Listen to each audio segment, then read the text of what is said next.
and I watch.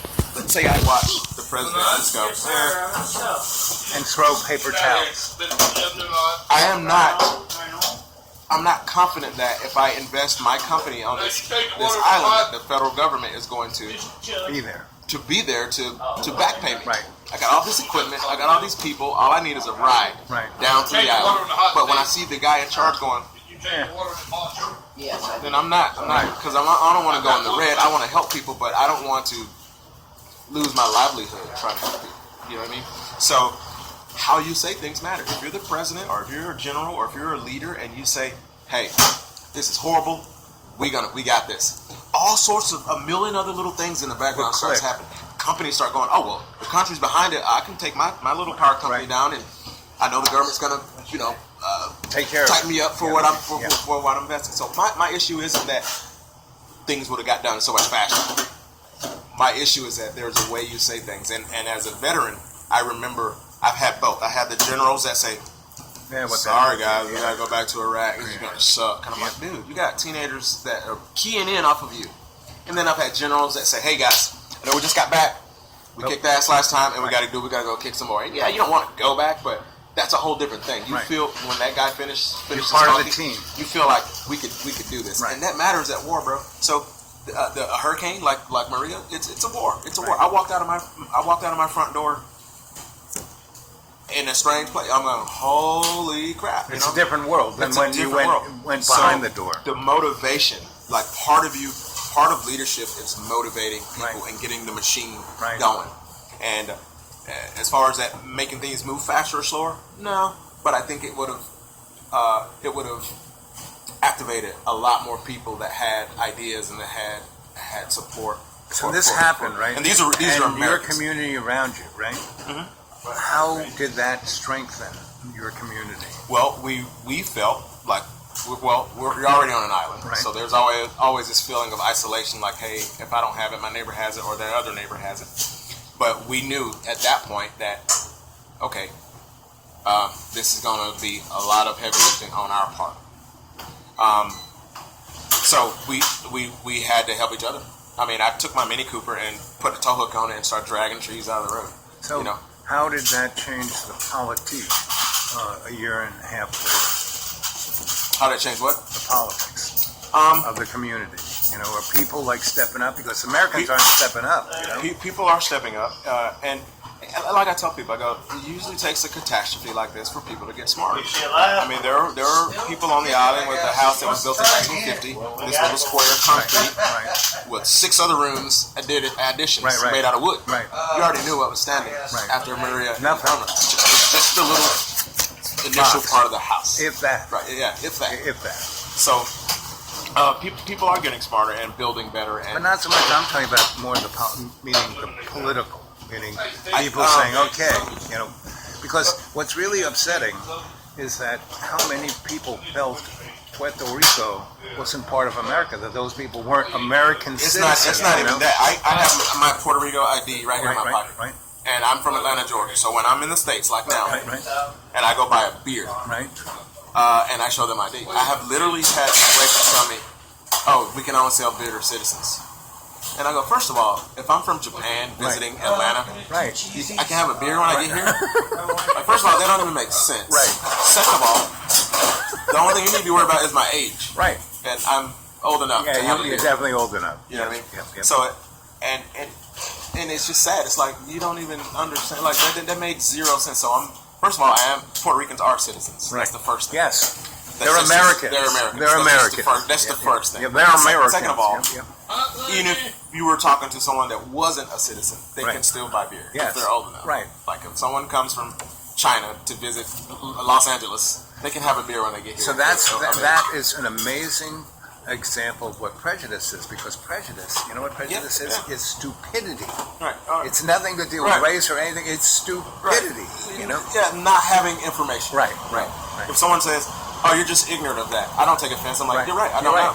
Doesn't mean, and I think people think ignorance means you're an idiot. But no, you're not an idiot. You're just uninformed on this particular subject. Exactly. If a rocket scientist sat here and said, "Well, you're just ignorant about rocket science," I go, "You're right." Well, yes, I am. But most rocket scientists are the stupidest people we're ever going to meet. I mean, anyone who's a scholastic they're so in a box that they can't see anything outside the box. So I'll go. Yeah, I'm ignorant on that subject. Yeah, I'll take that. High five. Yeah, rocket science not my thing. So here you are, a black man who's grown. When were you born? In the 80s? Late 70s. Late 70s. So you've seen a big chunk of latter American history, right? So I'm a guy who studies patterns and what's happened in history and have you ever heard of the Mandela effect? Where you remember something, you actually have photos of you and your aunt, and then you find out she never existed. But what about this picture, right? So, I mean, she kissed me right here. Right. So you are actually feeling that more than your average white person, because the average white person is so asleep. Because they're so just... I've experienced this, obviously. I know, like I see it. They go, well, I don't understand, Jason. If you're not doing anything wrong, then the police wouldn't be talking to you. Right. Like, they have no clue. And it's not that you're a racist. It's just that you can't relate. Right. But you have an experience.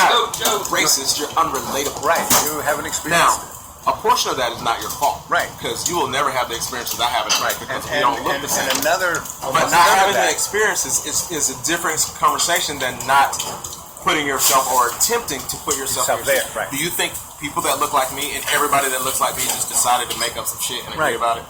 And say, hey, let's just say that let's just say that the cops are fucking with us just to see what happens. You really think we can have secret meetings and say, that sounds good. It's a real fucking thing. People who are gay, I'm a shrink and I'm working at the VA and I'm also working for churches because that's one of the more connected organizing vehicle, right? And they're all like, these people made the choice. I said, you really think so?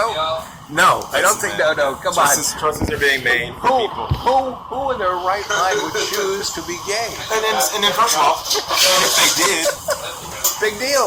This is America. I don't care what you do with your penis. Yeah, right. Exactly. You don't pop it out on this table. Right. Coffee. Yeah. I'm good. Like I am so good. You know what I mean? And the thing is, if most people could just open their minds, their life would be so much better. Yeah. So I don't. If you said, man, I don't think you understand the issues of being. There's your main man that wrote a photography. Oh yeah. He's a photographer.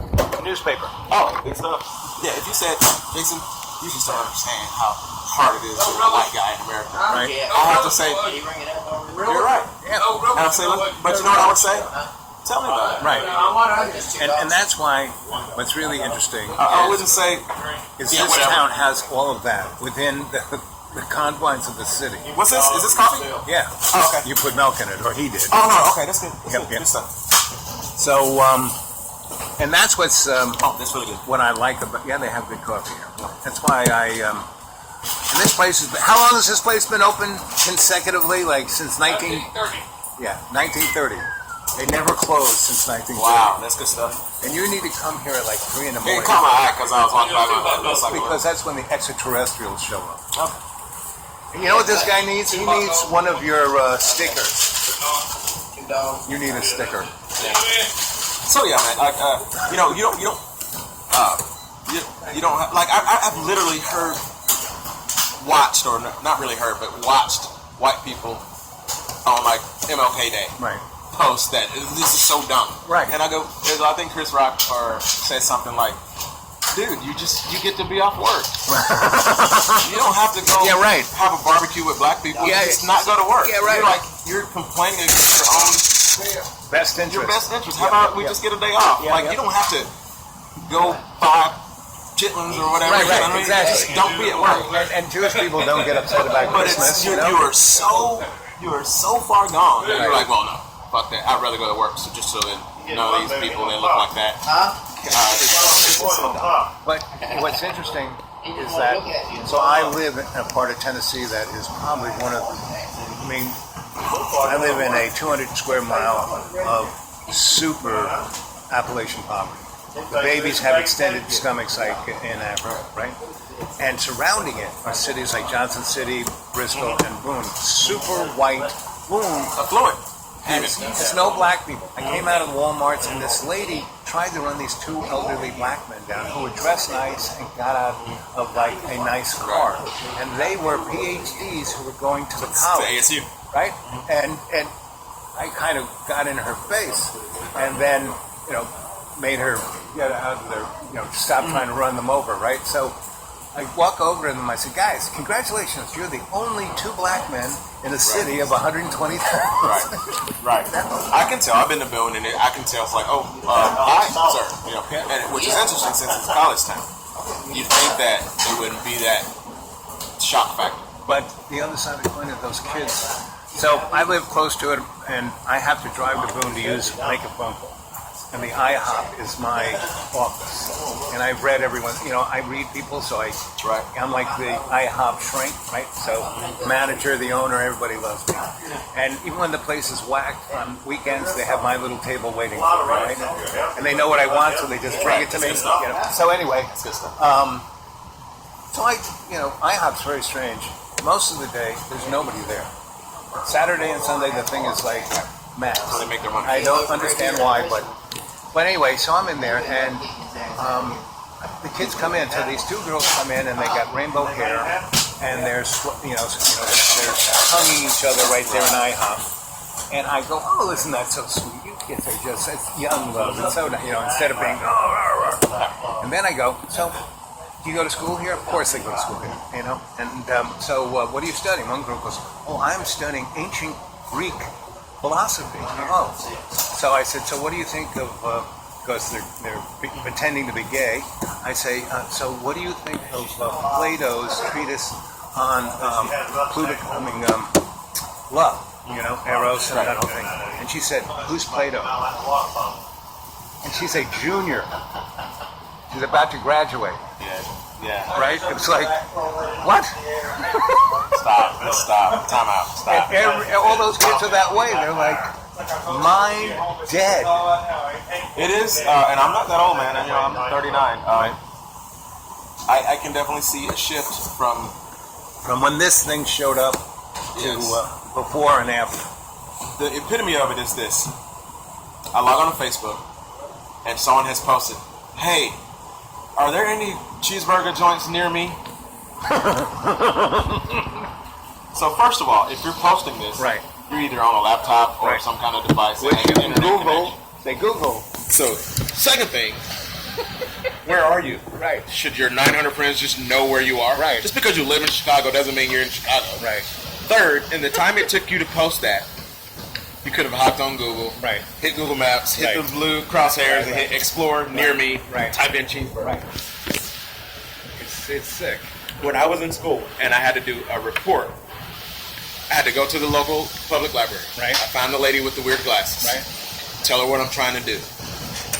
She pulls out this 1 mile long drawer, walks her fingers along, and goes, I'm going, oh, great. And then this is like, we're not there yet. This is just where we got to go. We did all of that just to figure out where we got to go. Yeah. So then we take a walk.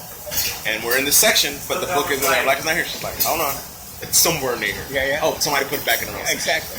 And I got to read it. Then I got to actually write with a pen and paper. And do this report. And cite my sources. These people have the entire collection of the world's information in their hand. In that thing. And they're still using this to ask questions. Where's the cheeseburger? Where's the cheeseburger? Yeah. Like you're this brain dead. I don't get it, bro. So there you're in AWACS. I understand exactly because I was in I worked for DARPA. You know who those guys are? So I played with I worked in Los Alamos and San Diego and Kirkland Air Force Base. In the early 70s. And I worked on things that are like 100 years ahead of where we are now. Here's the thing. AWACS was a great time for me in the military. And to your point, it's 60s technology. I think the first plane that thing was 40s technology. Well, it came about. I think 1964 was the first jet. With this Boeing, this weapon system, Westinghouse weapon system. It's old. Yes. And it works. Yes. And so when, there's the things that you can read about the AWACS as far as like how many, what are the ranges it can process targets, anywhere from X to X, and how long the radar is. It may read something like 100 miles or something. Of course, guys that flew the jet are like, that's cute. Yeah. Like we talked about earlier, what you read and what the real deal is. And the interesting thing, what I love about technology, it really represents the culture of the people who make shit. Like, the Russian stuff is killer, but it's like a sledgehammer. Ours are like a sculptured like little a thing. scalpel. Yes, but our stuff, their stuff, so their stuff is way more remote. Right. It may not be as sophisticated. Right. It's not but it goes twice as fast. Right. It has missiles that'll blow you out. Right. It goes twice as fast once. Right. So and you can see the difference between the Chinese design, Russian design, German design, and they're the best. US. I used to have a Italian Spider, right, a little red sports car, right. And somebody sold it to me for $200, and it was in good shape. I said, why, right? I drove it around for a couple months, and then the gas pump. They had to take the whole freaking car apart to get it. Whereas I had an Audi where they had a little door. It's like, there you go. Yep. So, and my dad being in the Air Force, so I got to see a lot of really wild stuff as a child. It was a good time, man. People say, why didn't you retire? Like, I mean, as a veteran, I don't regret being, serving my country. To be honest with you, I don't feel like the military is a space where one should dedicate their entire life. No. Now, there are plenty of people that have done that and are probably like, what? And I think it involves. But that was good for them. That was good for them. So what do you want to do with your life? Right.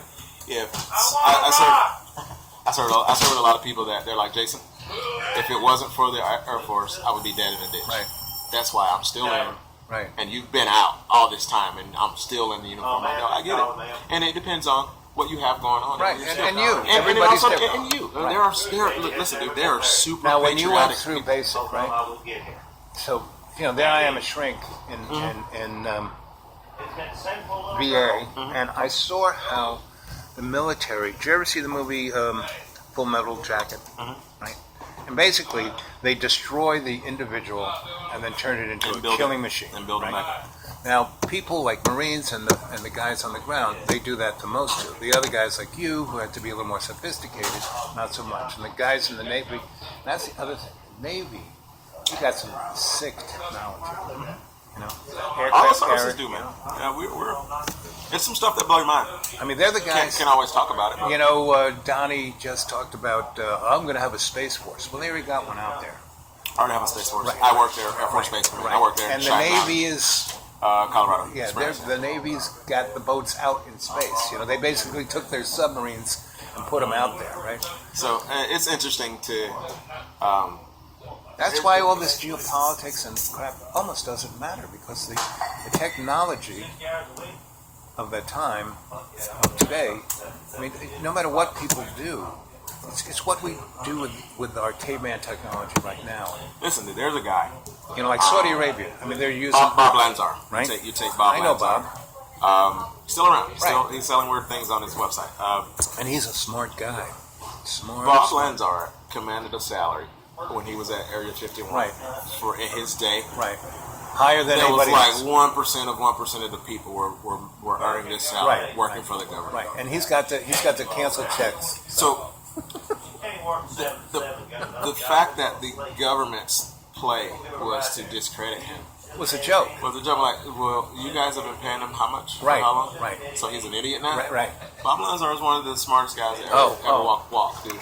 And I say, well, he's still around. Right. He's still around. Yes. Did you ever hear Bill Cooper? Yeah. Right. He's a good bud. And the people who get the worst. I mean, he's a real patriot. He was in the Navy. He really served. And then he came out after seeing things, and instead of just shutting up and taking the check, he tried to inform the public. And his ego, he just kept feeding it. Here's the thing, man. Like, when I got out, I worked at Cheyenne Mountain, supporting Air Force Base Command, NORAD, in Colorado Springs. And from an intelligence perspective, feel like, why don't you still do that? And I think, well, you did it. I did it in uniform, right, which made sense, and then I tried to do it when I got out, right, and that's worse. That's worse. Because as Mr. Johnson, you're doing it as a paycheck instead of serving your country. You're still serving. I mean, there are contractors out there that are still serving their country. I don't say that they're not serving their country, but it's a different thing. But it's a different thing to have information as Mr. Johnson and the military than when I was a soldier. So.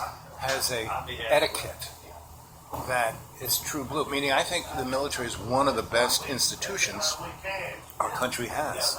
You know, now there's some sick in a lot of ways there is. You know, there are a lot of sick there's some things that they can do better. Right. I feel like, and people are gonna go, oh, you commie, whatever. No. I serve, so shut up. But I feel like when you graduate high school, right, you should have to. Everybody should serve. You should have to serve. It doesn't mean go to war and get shot at. I just mean you should do something. I served my country for 6 years, and I got the best out of it. I got educated. I got and if you you do your time. If you want to stay, great. If you don't, then move on. Right. You know what I mean? I feel like your situational awareness would be very different. Right. Your respect for the people that are. But I wouldn't be the guy I am today if I didn't do that, because I had so many amazing teachers, and I was put into amazing things that situations. I learned in the Air Force, like my situational awareness, understanding world history. Right. Like, you go to war in Iraq, and you know why. Like, and people go, oh, you're just a dumb veteran. I'm like, dude, there's some of the brightest. I served with some of the, and some of these guys are still serving. Some of the brightest minds you ever seen, ever come across, and especially people grunts are some of the smartest people. Like I said, every flavor of every service came into my office. Jay Leno, one of these night TV show dudes. Like, he meets people like walking the street, and he holds up a map and says, "Point to Germany." Right. Any veteran could on do the that. planet, can point to Germany, Japan. I mean, we're not even talking about obscure things, you know, obscure. Like, this is like Germany, right? And this is like Japan. This is where your Walkman came from. And you just, or ask them, you know, what was the Spanish-American War, or what was World War I about? You know, and it's like you're walking around complaining about all these things, and you don't even understand the backstory of just the basics. Well, the thing that upsets me when people talk about, so I was a social worker too, right? Mm-hmm. And so when I heard people talk about welfare mothers, well, the biggest welfare mother is Chase Manhattan Bank. You know, they got over $27 trillion for free, you know, from 2008, yes, for free. They didn't pay for it. And all they did was buy their stock back so their retirement package would go up, you know. And these are the problems. It's not the stuff that people really complain. Yeah. And it's amazing. If anyone knew a Mexican, the money we could find, they're the best neighbor you could ever have. The money we could find for black projects versus the money that you can find to build schools. Right. The prison complex. Oh, yes. Or one aircraft carrier could make 20 hospitals and 100 high schools, you know? Right. And fund them for 10 years. Prisons. Yeah, let's build some more prisons. Yes. That sounds good. Because it makes them money. Of course. A black or poor person on the street isn't worth anything. Put them in jail, they're making 50 grand a head. Yeah. I think something like I read somewhere a couple years ago that minimum security prison, that's what it costs you and me to keep a dude in a box. Right. 17 grand a year. Now multiply that by all the numbers of people that are in prison. Cash cow. Yes. I also read that Plus, where I'm from in Georgia. They rent them out. I also read that somewhere that where I'm from in Georgia, people are like, we should just go to jail and you just bond out. Right. Like, they have to keep you there so many hours to get funding from the state. And I think in Georgia it's like something like $400. Right. But you got to be there 4 hours. Right. And it's you can bond out in 10 minutes, but then they don't get the $400 for the state. Or something and weird like that. Bond is the worst thing. There should be no bond. You should just be let out on your recognizance. Especially, I mean, if it wasn't a violent crime, I feel like, okay, we got your fingerprint, we got a modern interview that we just took today. Yeah. Your court date's this. Right. And 90% of the people would show up. They do. Would show up. They do. Without even an ankle bracelet. They show up. But it's just because if you show up, you have a 70% because they won't have the right paperwork, or the other guys don't show up, and they go, okay, you're gone. See you later. I feel like if you're on your way to work, you should not be able to get kidnapped Right. because your driver's license is suspended. Right. You know what I mean? Right. You're not. The day your driver's license is expired, you don't start driving on the wrong side of the road. No. Like, I still know how to drive. It's like, Right. oh, I'm sorry, this little piece of paper Right. says And that. if you and I were in two different cars, stopped at a stoplight, and two policemen, said, "Let me see your license," and we were both, out, they would arrest you, Yeah, probably. and probably let me go with, "Just go and take care of this." Probably. Don't let me see you out again. Yeah, But you right. need it, yeah. In New York, It's a I grew up and no, I didn't need a car, but I had a friend of mine who ran this thing that when they tow your car away, if you didn't go get it, it went into the pound. And after a month or two, they could take it over, put a lien on it. right, Yeah. not just a lien on it, they would sell it. Right, and so this guy bought them real cheap, and then he would have auctions right there on the city property. He didn't take them someplace else. He just do that. He on the down low, right? So I used to buy a $200 car, right? And he had the computer. He pushed the button and it would spit out a cardboard a plate, right? And so for 30 days it was legal, right? I had the title, right? And then I would just keep changing the date, right? And no policeman will see that driving by, right? And there's no stickers or anything that kind of stuff. So I did that for years. And, forget double parking. I would quadruple park, just so I could see it, so I could run down, drive it away before the tow truck took it away.